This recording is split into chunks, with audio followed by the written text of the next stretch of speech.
दोस्तों, स्वागत है आपका मेरे YouTube चैनल इंग्लिश बाबू पर। और आज मैं फिर हाजिर हूँ आपके साथ एक नई स्टोरी लेकर। और दोस्तों, आज जो स्टोरी मैं आपके लिए लेकर आया हूँ बहुत ही मज़ेदार कहानी है और बहुत ही मनोरंजन से भरपूर कहानी है। सुनकर आपको बहुत ही ज़्यादा मज़ा आएगा। उसके अलावा आज की जो स्टोरी है इसमें आपको कुछ नए इंग्लिश के वर्ड मीनिंग सीखने को मिलेंगे, उनकी करेक्ट प्रोनाउंसिएशन के बारे में पता चलेगा और हमेशा की तरह जो इसका ग्रामर का पार्ट है उसे बिल्कुल डिटेल में कवर करेंगे, तो एक एक स्ट्रक्चर को आप बहुत आसानी से सीख पाएंगे। तो चलिए दोस्तों, आज की इस कहानी को हम शुरू करते हैं और सबसे पहले कहानी का टाइटल देखते हैं। कहानी का टाइटल है व्हेन अकबर मेट बीरबल 2। क्या मतलब हुआ? और दोस्तों, ये जो 2 है ये इसका एक पार्ट 1 भी है, जहाँ पर सेम टाइटल से व्हेन अकबर मेट बीरबल 1, और ये इसका सेकंड पार्ट है। तो क्या मतलब हुआ? व्हेन अकबर मेट बीरबल, और ये मीट की सेकंड फॉर्म है, मतलब जब अकबर बीरबल से मिले। तो दोस्तों, ये आज की इस कहानी का टाइटल है, शीर्षक है। और अब मैं इसे पढ़ना शुरू करता हूँ। आपसे रिक्वेस्ट है आप कहानी को पूरा ध्यान से सुने, और यदि आपको कोई नया वर्ड मिले तो उसे नोट भी ज़रूर करें। और दोस्तों, यदि आपको आज की कहानी अच्छी लगे तो आप वीडियो को लाइक भी ज़रूर करें। तो चलिए इसको शुरू करते हैं। After receiving the ring from the emperor, Mahesh Das Bhatt used to gaze at it day and night. क्या मतलब हुआ? दोस्तों, ये जो वाक्य है इस वाक्य में यूज टू का प्रयोग किया गया है पास्ट में। जब हम पास्ट में ऐसा वाक्य बनाते हैं जहाँ पास्ट की कंसिस्टेंसी को दिखाना चाहते हैं, ये दिखाते हैं कि पास्ट में कोई व्यक्ति किसी काम को बराबर किया करता था, उसकी आदत को दिखाते हैं, तो वहाँ पर यूज टू के बाद वर्ब की फर्स्ट फॉर्म का प्रयोग किया जाता है। गेज का मतलब होता है किसी चीज़ को घूर कर देखना, बार बार देखना, उसे गेज कहा जाता है। After receiving the ring from the emperor, मतलब कि एम्परर का मतलब सम्राट, मतलब कि सम्राट से अंगूठी प्राप्त करने के बाद महेश दास भट्ट, जो महेश दास भट्ट थे, used to gaze at it, जो महेश दास भट्ट उसे देखा करते थे। डे एंड नाइट मतलब दिन रात उसको देखा करते थे। वन डे एक दिन, फाइनली मतलब कि आखिर में, अंत में, या कह सकते हैं अंत थे, Mahesh Das Bhatt decided to visit Akbar. क्या अर्थ हुआ? दोस्तों, ये जो वाक्य है ये हमारा पास्ट इंडेफिनिट का अफर्मेटिव वाक्य है, जहाँ वर्ब की सेकंड फॉर्म का प्रयोग किया जाता है। डिसाइड मतलब तय करना, निर्णय करना, फैसला करना। सेकंड फॉर्म में डिसाइडेड, और जब हम दूसरी वर्ब को जोड़ेंगे तो उससे पहले हमें टू लगाना है, टू के बाद वर्ब की फर्स्ट फॉर्म लगाई जाती है। विजिट का मतलब होता है कहीं का दौरा करना, किसी स्थान पर जाना, किसी से मिलना, उसे विजिट कहा जाता है। तो क्या अर्थ हुआ? वन डे एक दिन, वन डे फाइनली मतलब एक दिन अंततः, Mahesh Das Bhatt decided to visit Akbar, Mahesh Das Bhatt ने अकबर के पास जाने का फैसला किया। सो इसलिए he left for his capital Agra. और दोस्तों, ये भी हमारा पास्ट का अफर्मेटिव वाक्य है। लीव का मतलब होता है निकलना, रवाना होना, सेकंड फॉर्म में लेफ्ट। सो इसलिए he left for his capital Agra, इसलिए वह उनकी राजधानी आगरा के लिए निकल पड़े। चलिए आगे देखिए।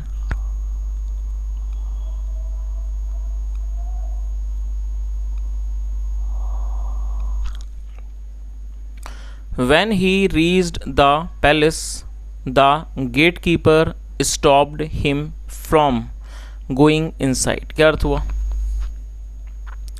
दोस्तों, ये जो हमारा वाक्य है ये भी पास्ट इंडेफिनिट का अफर्मेटिव वाक्य है, लेकिन यहाँ पर मैं आपका ध्यान एक छोटी सी चीज़ पर आकर्षित करना चाहूँगा। जब आप कोई ऐसा वाक्य बनाते हैं, आप इस चीज़ को चाहें तो नोट कर लीजिए, बहुत ही काम की जानकारी है।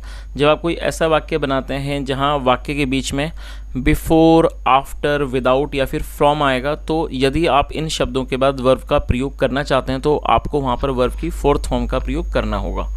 तो आप इस चीज़ को नोट कर लीजिए कि यदि बिफोर, आफ्टर, विदाउट और फ्रॉम के बाद कोई भी वर्ब आएगी तो आपको वर्ब की फोर्थ फॉर्म का प्रयोग करना है, जैसा यहाँ पर किया गया। चलिए अब इसके मतलब को देख लेते हैं।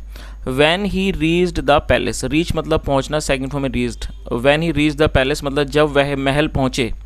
The gate keeper stopped him from going inside. Gate keeper का मतलब हो गया दरबान, जो वहाँ पर खड़े थे दरवाजे पर, जो गेट कीपर थे।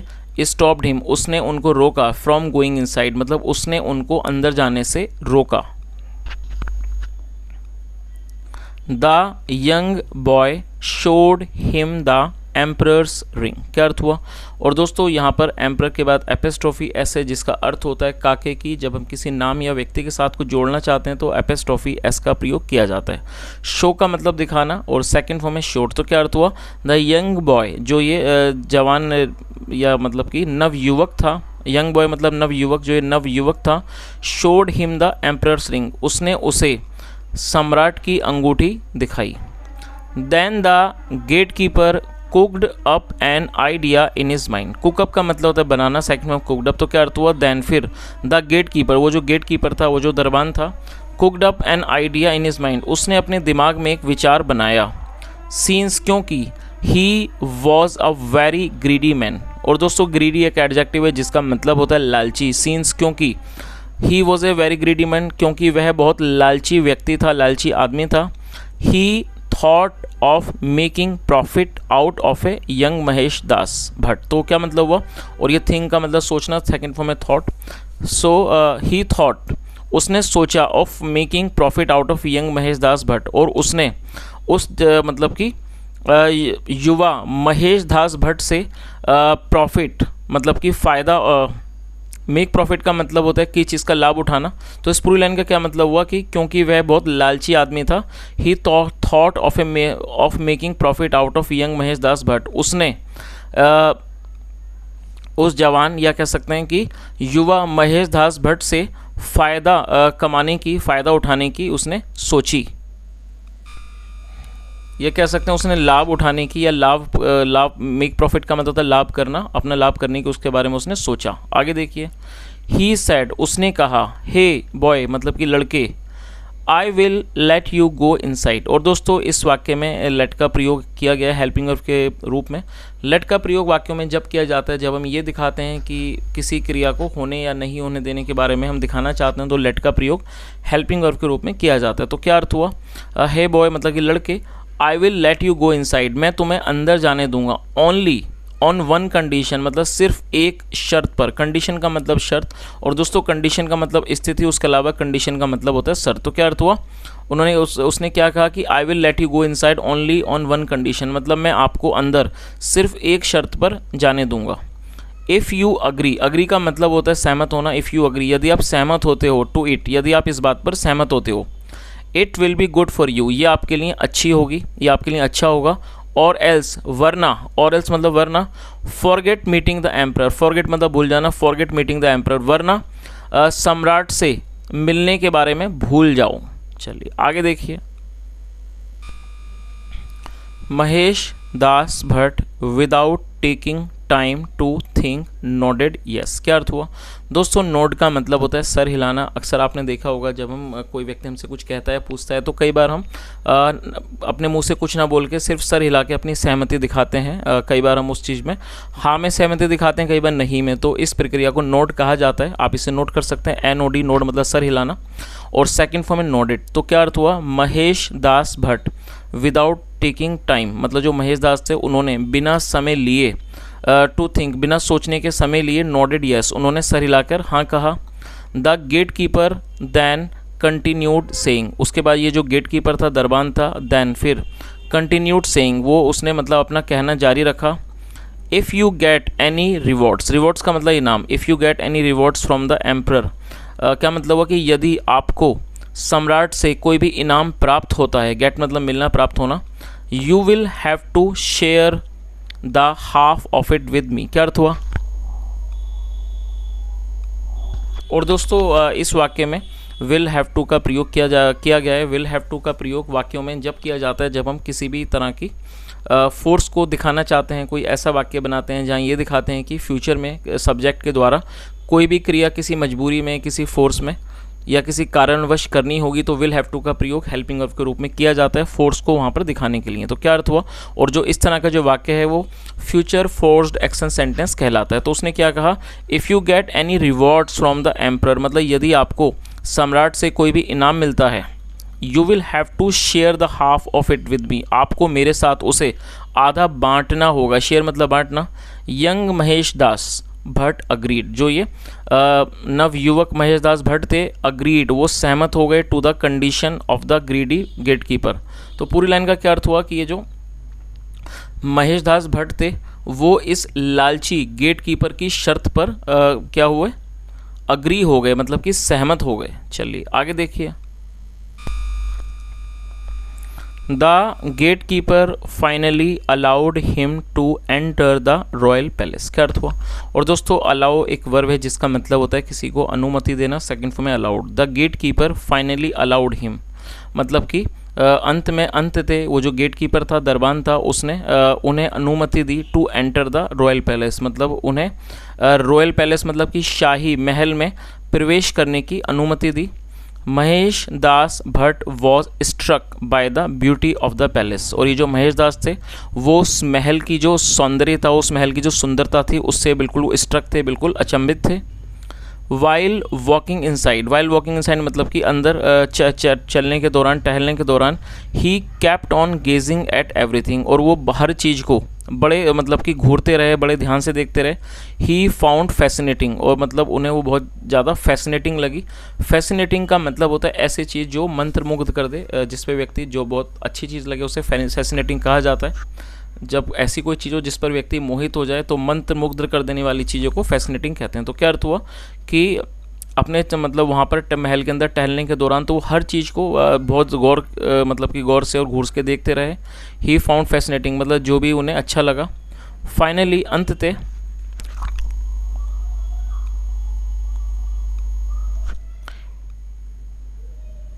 ही reached the emperor of Agra Akbar, क्या अर्थ हुआ कि अंत में वो जो अकबर थे मतलब कि जो शहंशाह थे आगरा के, उनके पास वो जो सम्राट थे अकबर आगरा के, उनके पास वो अंत में पहुंच गए।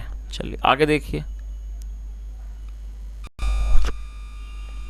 What brings you here boy, तो उन्होंने क्या कहा, आस्ट अकबर, आस्ट मतलब पूछना, सेकंड फॉर्म में asked. What brings you here boy asked Akbar, मतलब अकबर ने पूछा लड़के आपका यहाँ कैसे आना हुआ। योर मजेस्टी महाराज, आई एम महेश दास भट्ट, मतलब कि मैं महेश दास भट्ट हूँ। You asked me to come to you, और दोस्तों आस्क का मतलब पूछना, और उसके अलावा आस्क का मतलब ये भी होता है जब हम किसी व्यक्ति को कोई काम करने को कहते हैं तब भी आस्क का प्रयोग किया जाता है। तो क्या अर्थ हुआ, your majesty I am Mahesh Das Bhatt, उन्होंने कहा कि महाराज मैं महेश दास भट्ट हूँ। You asked me to come to you, आपने मुझे अपने पास आने को कहा था। आंसर्ड महेश दास भट्ट, महेश दास भट्ट ने जवाब दिया। But Akbar could not recall who he was, क्या अर्थ हुआ। दोस्तों इस वाक्य में कुड का प्रयोग किया गया। कुड का प्रयोग पास्ट में किया जाता है जब हम पास्ट में ऐसा दिखाते हैं, जब किसी भी वाक्य की टेल पर सका, सखी, सके, पाया, पाई जैसे शब्द आते हैं तो कुड का प्रयोग किया जाता है। अगर नेगेटिव हो तो कुड के साथ नॉट भी लगाया जाता है। और रिकॉल का मतलब होता है याद करना। तो क्या अर्थ हुआ, but Akbar could not recall who he was, लेकिन जो अकबर थे वो इस चीज़ को याद नहीं कर पाए कि वो कौन है। देन फिर he showed the ring to Akbar and said, फिर उसके बाद उन्होंने अकबर को अंगूठी दिखाई और कहा, your majesty Maharaj, you lost your way while hunting, मतलब कि आप अपना रास्ता मतलब आपने रास्ता भूल गए थे, रास्ता खो गए थे, वाइल हंटिंग शिकार करने के दौरान। And I showed you the way back, और मैंने आपको वापस आने का रास्ता दिखाया। And you gave me this ring for showing it to you whenever I visit you, क्या अर्थ हुआ। और दोस्तों ये गिव की सेकंड फॉर्म है क्योंकि ये हमारा पास्ट का अफर्मेटिव वाक्य है जहाँ सेकंड फॉर्म का प्रयोग किया गया। तो उन्होंने आगे क्या कहा, and you gave me this ring, और आपने मुझे ये अंगूठी दी, for showing it to you, मतलब आपको दिखाने के लिए, whenever I visit you, जब भी मैं आपके पास आऊँ। सैड महेश दास भट्ट, महेश दास भट्ट ने कहा। The ring instantly brought back the incident in the emperor's mind, और ये जो इंस्टेंटली का मतलब तुरंत होता है दोस्तों एडवर्ब है, और ये जो अंगूठी थी वो तुरंत इस इंसिडेंट को मतलब घटना को वापस ले आई इन द एम्परर्स माइंड, मतलब वो वापस सम्राट के दिमाग में इस घटना को वो वापस ले आई। और वो कौन, किसके बारे में बात हो रही है, अंगूठी के बारे में, मतलब ये जो अंगूठी थी वो तुरंत इस घटना को सम्राट के दिमाग में वापस ले आया। इसका मतलब ये निकला कि उस अंगूठी को देखने के बाद वो जो सम्राट थे अकबर, उनको सब कुछ याद आ गया। कि किस तरह से वो उनसे उस व्यक्ति से जंगल में मिले थे और उन्होंने उस व्यक्ति को ये अंगूठी दी थी, तो उन्हें ये बात अंगूठी देखकर याद आ गई। चलिए आगे देखिए। The emperor was very happy to see the boy. क्या अर्थ हुआ कि जो सम्राट थे वो, the emperor was very happy to see the boy, मतलब जो सम्राट थे वो लड़के को देखकर बहुत खुश हुए, बहुत खुश थे। एज जैसे कि he very much like the wit, जैसे कि उन्हें बहुत ये जो विट थी मतलब जो बुद्धिमानी थी उन्हें बहुत अच्छी लगी थी। With which the boy pleased him, मतलब जिसके द्वारा लड़के ने उनको प्लीज़ किया था, मतलब लड़के ने उनको खुश किया था, उन्हें ये बुद्धिमानी बहुत अच्छी लगी। देन फिर आउट ऑफ हैप्पीनेस, मतलब कि खुशी से आउट ऑफ हैप्पीनेस अकबर ने पूछा what he would want as a reward, की उसे रिवॉर्ड इनाम के तौर पर क्या चाहिए। वांट मतलब चाहना, तो पूरी लाइन का क्या अर्थ हुआ कि देन आउट ऑफ हैप्पीनेस, मतलब फिर खुश होकर अकबर आस्ट, मतलब कि अकबर ने पूछा what he would want as a reward, मतलब कि उसे इनाम के तौर पर क्या चाहिए। चलिए आगे देखिए। Mahesh Das Bhatt remembered what the gate keeper had said. क्या अर्थ हुआ? और दोस्तों रिमेंबर का मतलब होता है याद करना, याद होना, second form remembered. Mahesh Das Bhatt remembered what the gate keeper had said, मतलब महेश दास को याद आया कि जो उस गेट कीपर ने, दरबान ने कहा था वो बात महेश दास को याद आई। So he asked for 50 lashes. Lashes का मतलब होता है कोड़े, चाबुक, कोड़े। So he asked for 50। और दोस्तों आस्क फॉर को आप नोट कर सकते हैं, आस्क मतलब पूछना और साथ में यदि फॉर जोड़ा जाए आस्क फॉर तो इसका मतलब हो जाएगा मांगना। सो इसलिए ही आस्क्ड फॉर 50 लैशेस, इसलिए उसने 50 कोड़ों की मांग की, उन्होंने 50 कोड़े मांगे। Everyone in the court was dumbstruck as nobody had expected this. क्या अर्थ हुआ? और दोस्तों देखिए यहाँ पर हेड के साथ थर्ड फॉर्म का प्रयोग किया गया है, तो ये हमारा पास्ट परफेक्ट का वाक्य है। आप इस स्ट्रक्चर को नोट कर लीजिए। जब हम पास्ट परफेक्ट में कोई भी वाक्य बनाते हैं तब वहाँ पर हेड के साथ वर्ब की थर्ड फॉर्म का प्रयोग किया जाता है। एक्सपेक्ट का मतलब होता है अपेक्षा करना, उम्मीद करना, और थर्ड फॉर्म है एक्सपेक्टेड। तो इस पूरी लाइन का क्या अर्थ हुआ? Everyone in the court was dumbstruck, मतलब कि हर कोई, दरबार में हर कोई बहुत हक्का बक्का था। डम्बस्ट्रक मतलब हैरान, हक्का बक्का, अचंभित था। एज जैसे कि nobody had expected this, मतलब जैसे कि किसी ने भी इस चीज़ की अपेक्षा नहीं की थी। और दोस्तों जाहिर सी बात है कोई भी व्यक्ति ऐसा नहीं होगा कि यदि उस व्यक्ति को ये कहा जाए कि आप जो भी मतलब चाहो इनाम के तौर पर मांग सकते हो, तो कोई भी व्यक्ति ऐसी मांग नहीं रखेगा कि वो जैसे यहाँ पर महेश दास भट्ट ने रखी 50 करोड़ों की, तो ये बहुत ही अनएक्सपेक्टेड सी चीज़ थी। इसलिए यहाँ पर कहा गया है कि इस बात को सुनकर हर कोई हैरान था, जो भी दरबार में था हैरान था, और किसी ने भी इस तरह की चीज़ की अपेक्षा नहीं की थी। हावेवर, हालांकि Akbar believed that there must be something going on in the boy's genius mind. तो क्या अर्थ हुआ? लेकिन जो अकबर थे उन्हें इस चीज़ का भरोसा था कि there must be something going on in the boy's genius mind, की जरूर अवश्य ही, मतलब इस लड़के के मतलब जीनियस माइंड में, तेज़ दिमाग में जरूर कुछ ना कुछ चल रहा होगा।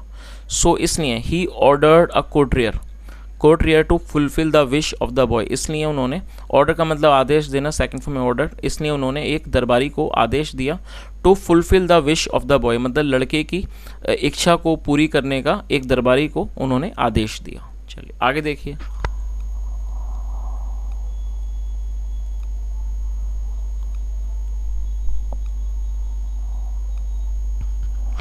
After 25 lashes Mahesh asked the courtier to stop. क्या अर्थ हुआ? आफ्टर 25 लैशेस मतलब कि 25 कोड़ों के बाद Mahesh asked the courtiers to stop, जो महेश थे उन्होंने उस दरबारी को रुकने को कहा।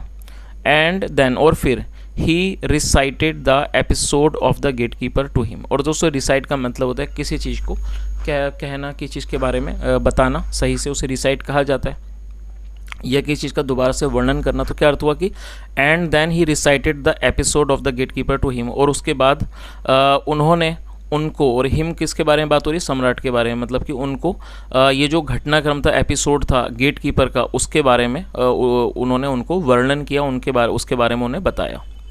The emperor became furious. Furious का मतलब होता है बहुत ज़्यादा क्रोध में आ जाना, आग बबूला होना, एडजेक्टिव है, नोट कर लीजिए। द एम्परर बिकेम फ्यूरियस, जो एम्परर थे, सम्राट थे, बहुत ज़्यादा क्रोधित हो गए। एंड आस्क्ड अनदर कोर्टियर, और उन्होंने दूसरे अन्य दरबारी को कहा to present the disgraceful gate keeper before him. Before मतलब सामने। तो इस पूरी लाइन का क्या अर्थ हुआ कि जो सम्राट थे बहुत ज़्यादा आग बबूला हो गए। एंड आस्क्ड अनदर कोर्टियर उन्होंने दूसरे दरबारी को कहा to present the disgraceful gate keeper before him, और उन्होंने दूसरे दरबारी को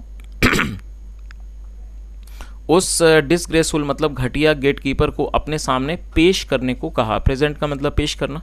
आगे देखिए, the gate keeper at first became very happy.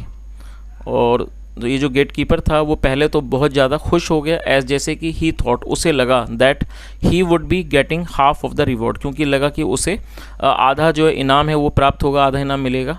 But लेकिन ही डिड नॉट नो, लेकिन वह नहीं जानता था।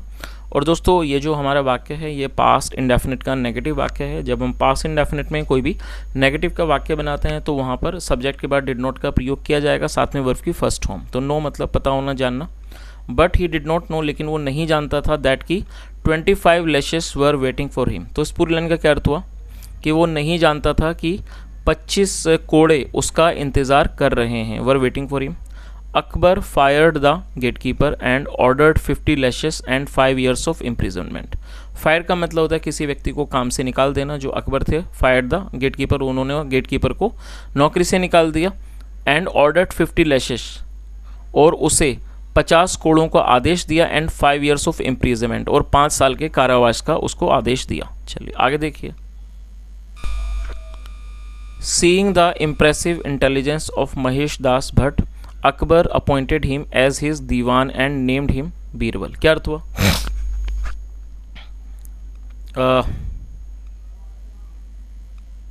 Seeing the impressive intelligence of Mahesh Das, मतलब महेश दास की ये जो इम्प्रेसिव इंटेलिजेंस थी, मतलब प्रभावित कर देने वाली ये बुद्धिमानी थी, उसको देखकर अकबर अपॉइंटेड हिम। अपॉइंट का मतलब होता है किसी को काम पर रखना, नियुक्त करना। अकबर अपॉइंटेड हिम, अकबर ने उनको नियुक्त कर लिया एज हिज दीवान, अपने दीवान के तौर पर। एंड नेम्ड हिम, नेम का मतलब होता है नामकरण करना, नाम देना। एंड नेम्ड हिम बीरबल, और उन्होंने उनको उनका बीरबल नाम रखा। चलिए, तो दोस्तों इस तरह से ये आज की कहानी ख़त्म होती है, और मैं उम्मीद करता हूँ कहानी आपको अच्छी लगी होगी, साथ में आपने कुछ सीखा भी होगा।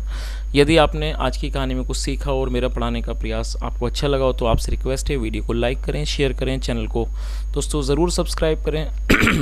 और अक्सर दोस्तों मैं देखता हूँ कि आप लोग वीडियोस देखते हैं लेकिन आप लोग सब्सक्राइब नहीं करते।